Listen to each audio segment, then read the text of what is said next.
अच्छा, एक नियम है पता है, सफर सदैव 4 लोगों को करना चाहिए। 4 लोग हों गाड़ी में तब सफर पे जाओ।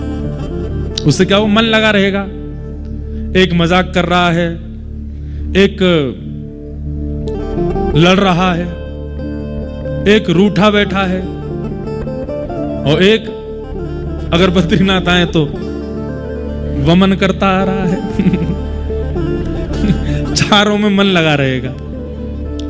तो सफर सदैव 4 लोग तो कम से कम कीजिए, कम से कम। ज्यादा से ज्यादा तो जितने हो सके सफर में थोड़ा लोगों के साथ जाओ।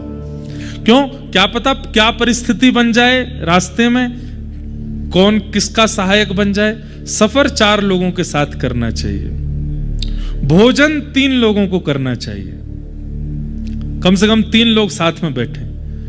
तो किसी सब्जी में स्वाद आपने पाया और उसका स्वाद आपको नहीं पता चला, आप पाते चले, दूसरा पता है थोड़ा नमक नींबू डालो इसमें, थोड़ा नमक डालो, थोड़ा यार चाट मसाला लाओ इसमें, लाओ थोड़ा स्वाद बना बरकरार रहेगा। ये कैसा बना है, ये कैसा है, तो स्वाद का थोड़ा और वर्धन होगा अगर 3 लोग बैठ करके पाएंगे तो। अध्ययन सदैव 2 लोगों को करना चाहिए। 2 लोग बैठ करके पढ़ें और फिर एक दूसरे की परीक्षा ले लें। पढ़ें, आप चल ये वाला सुना, बोले मैं सुनाऊंगा, फिर तू दूसरा सुनाई हो मुझे, फिर दूसरा सुने। ऐसे 2 लोग पढ़ेंगे तो मन लगेगा। और भजन अकेले करना चाहिए, उसमें बहुत संख्या नहीं होनी चाहिए।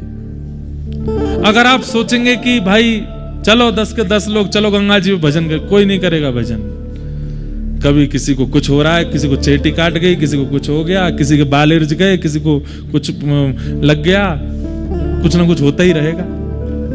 तो ये शास्त्र आज्ञा है। सफर 4 लोग, भोजन 3 लोग, अध्ययन 2 लोग और भजन अकेले।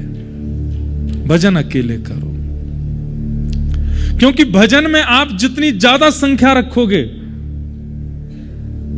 भजन में उतना मन कम लगेगा।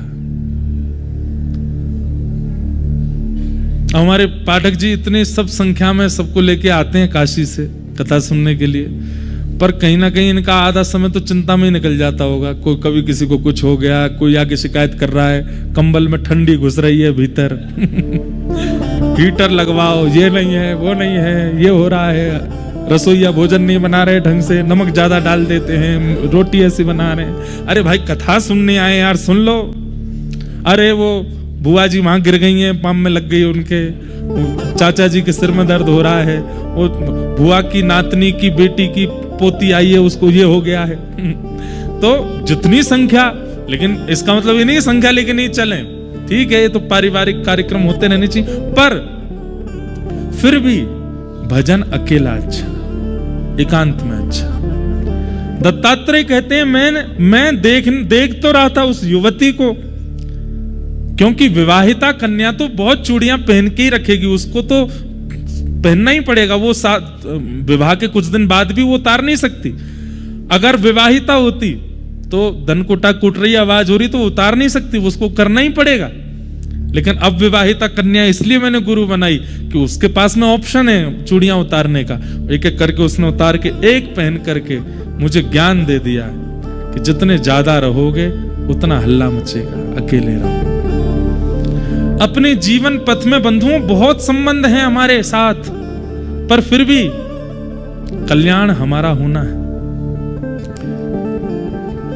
आपत्ति काल विमान में होने पर पहले अपना मास्क पहने, फिर दूसरों को पहना है। ये विमान में अनाउंसमेंट होता है कि जब आपत्ति काल में ऑक्सीजन लेवल खत्म हो जाए हवाई जहाज में, तो ऊपर से मास्क अपने आप गिर जाएंगे।